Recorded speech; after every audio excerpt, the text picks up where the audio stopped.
There's a specific kind of silence that exists in a home where a father is missing. It's not just the absence of noise, it's the absence of a foundation. Today, we're on day 8 of our Heart of God series, and we're talking about the fatherless. But I want to start with a hard truth. When a child loses their dad, especially tragically, they lose a part of themselves that they never fully get back. There is a void there shaped exactly like that man. For those of us who step into that gap, we often make the mistake of thinking we have to be the one to fill it. But let's be honest, not one person can fill that role. It's an impossible weight for a human being to carry. However, there is one who can. God is the only one capable of filling that hole completely. But the way he typically chooses to do it is by using people like you and me. He uses our hands, our time, and our imperfect lives to be the vessel for his perfect fatherhood. In the ancient world, a king's greatness was measured by his army or his gold. But the God of the Bible chose a different metric. He defines his character by how he relates to the vulnerable. Psalm 68:5 calls him Avi Yetomim, the father of the fatherless. In Hebrew, that word for father implies more than just a biological connection. It implies a legal redeemer. God is saying, if they have no earthly father to protect their name and their land, I will be the one to step into the courtroom for them. This wasn't just a sentimental idea. God built a systemic safety net into the fabric of the law he gave his people. First, the gleaning laws in Leviticus 19. God commanded farmers not to harvest the very edges of their fields. Why? It's so that the fatherless could gather their food with their own hands. God provided for their stomachs while protecting their dignity.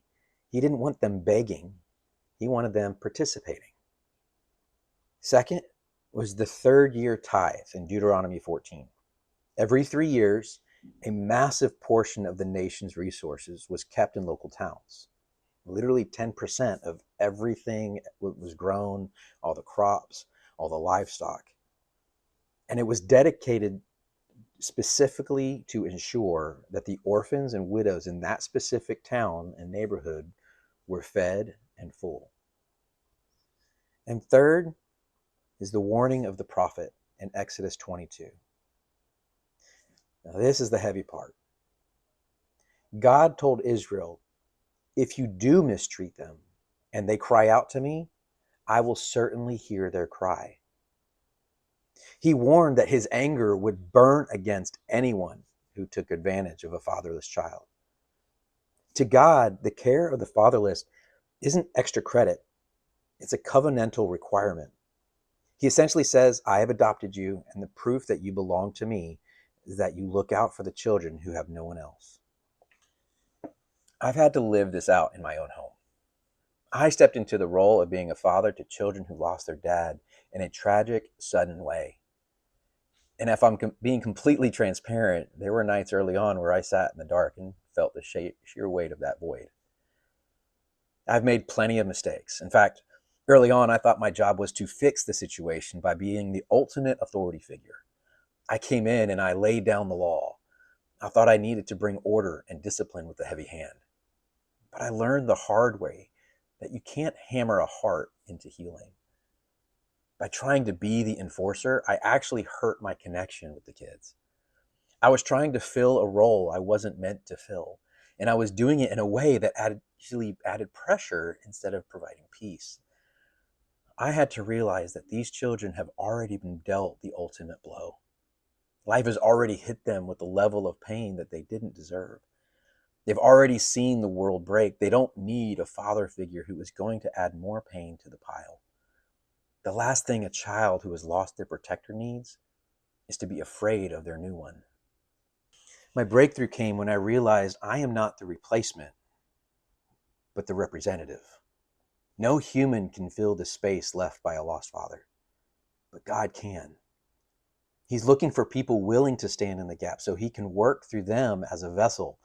And when I shifted from laying down the law to leading with grace, the atmosphere in our home completely changed.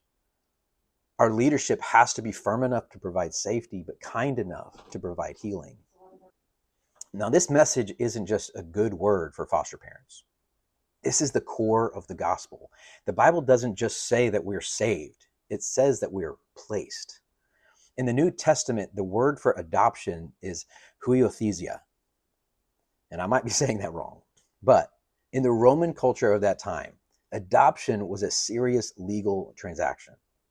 If you were adopted, three massive things happened instantly. First, it was a total cancellation of debt.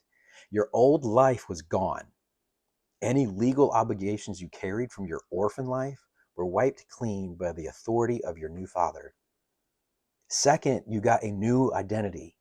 You were no longer defined by your lack of a father. You were defined by the status and the name of the one who chose you.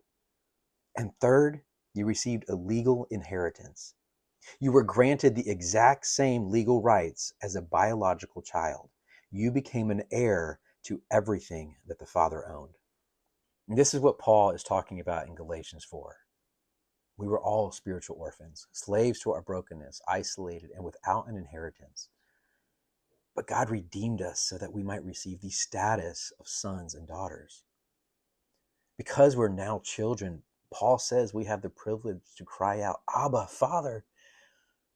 Now, that isn't a formal title. It's the intimate, guttural cry of a child who knows that they're safe. When we care for the fatherless, we are simply mirroring this divine transaction. We help them because we remember what it felt like to be homeless, and we know the God who brought us home. James 1:27 tells us that pure religion is to look after orphans and widows in their distress. If you're a father figure to children who have lost theirs, learn from my mistakes. Don't be the drill sergeant. Be the safe harbor. Lead with a kindness that heals.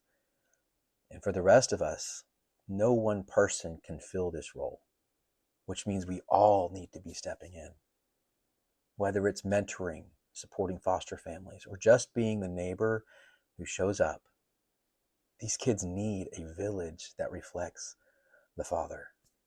Don't be afraid of the impossible role. If God calls you to it, He will provide the grace to walk through it. I'll see you tomorrow for day 9. Let's keep seeking His heart together. If you want more of this, make sure you hit that like, hit that subscribe button. Comment below if you have any questions. I'm more than willing to interact.